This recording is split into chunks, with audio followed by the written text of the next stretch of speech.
think people like being frightened. I think they like exploring the darker side of humanity and looking into an environment they wouldn't normally, have access to, most likely.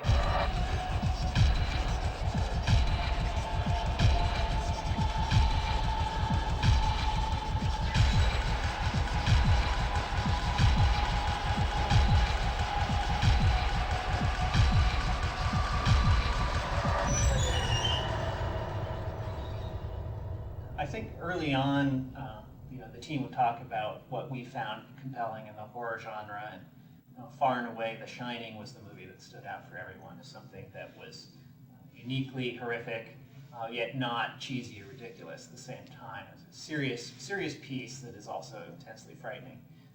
So we really wanted to create that same feeling of you're walking through an environment and then you're seeing visions of things that are, you don't maybe understand right away, but over the course of the whole game, come to create a sort of a full picture of, one man's tortured soul and the horrible historic events that have taken place on this island. The island has had a colorful history, where there was a rock quarry that was used to build the prison. There was a beach where a ship wrecked. There's an old abandoned asylum, which is a Victorian home from the late 19th century. And that served two important functions, which was to keep the game environment varied over the course of the game and to allow us to sort of bring out history through recreating different architectural styles, or obviously a rock quarry is going to look very different than a beach and so forth. We would portray the history of the island was to give the player opportunities to find bits of the history as they progress through the game. And in doing so, they uncover sort of a more macro vision of the island's nature. We didn't really want a character that looked any particular nationality or race.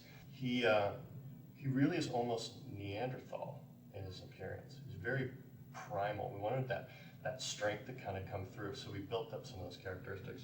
A tough character that no matter what he was doing, he always came through as like a really solid, calm, tough guy. And then he looked cool no matter what he was doing. Like he was just shooting a gun, he looked good shooting a gun, and he looked tough and carried out an attitude throughout. I think the primary thing we wanted to do was make the player feel that though they were in this intensely frightening and life-threatening situation, that they were in control of a character that could make it through if only they were able to manage it themselves.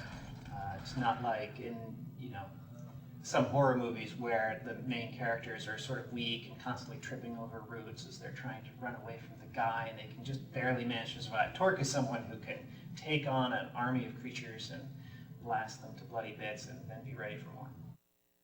Well, the thing with Blood is it's actually a lot like a shadow map in terms of projecting geometry onto another object. So we basically take our Blood texture map, we figure out what objects collided with, and we send it through a projection matrix, and it ends up being rendered on top of the other geometry, looking like it's actually attached to it.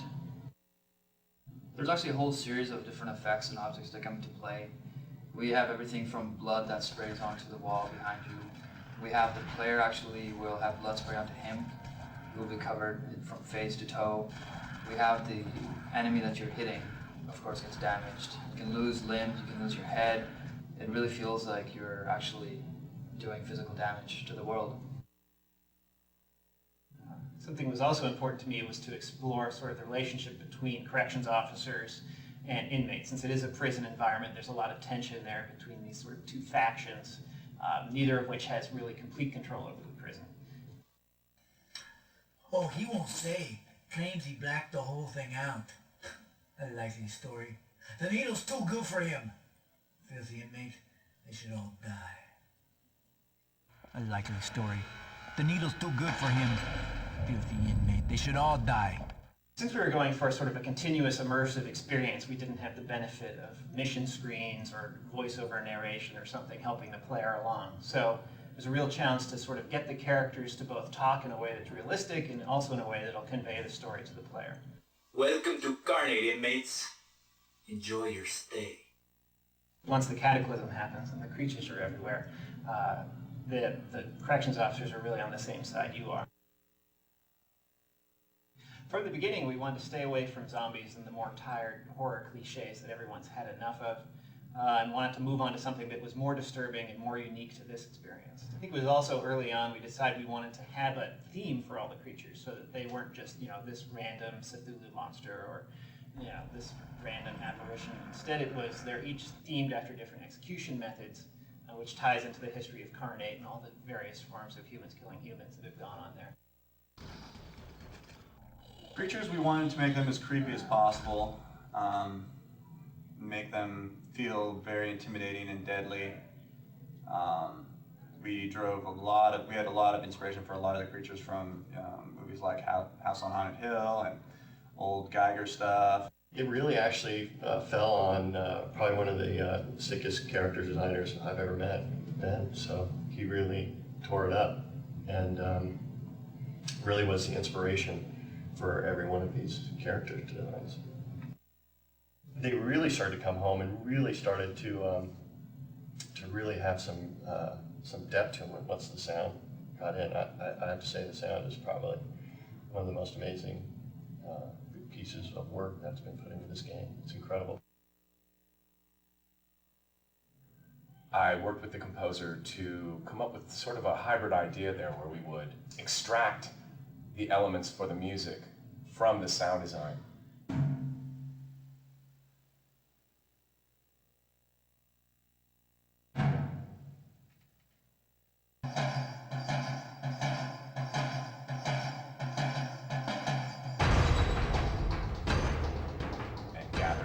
Objects that were made of various elements, stone, steel, things that had a long tone. We were using aluminum rods that were 10 and 12 feet long and getting them to resonate lengthwise. We were then striking them and resonating horizontally. Just about anything we could think of to create sonic signatures that were not typically used in game soundtracks.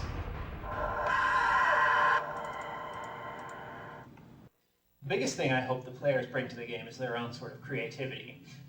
We've created sort of a world that the player can explore and can see the various historical events, but at the same time we were fairly careful not to explain too much to the player. So there's going to be a lot of sort of connecting the dots and putting your own spin on, well, I think this is what happened here, or understanding Torque's backstory. Different players may see it differently, and that's important since you are Torque going through the game.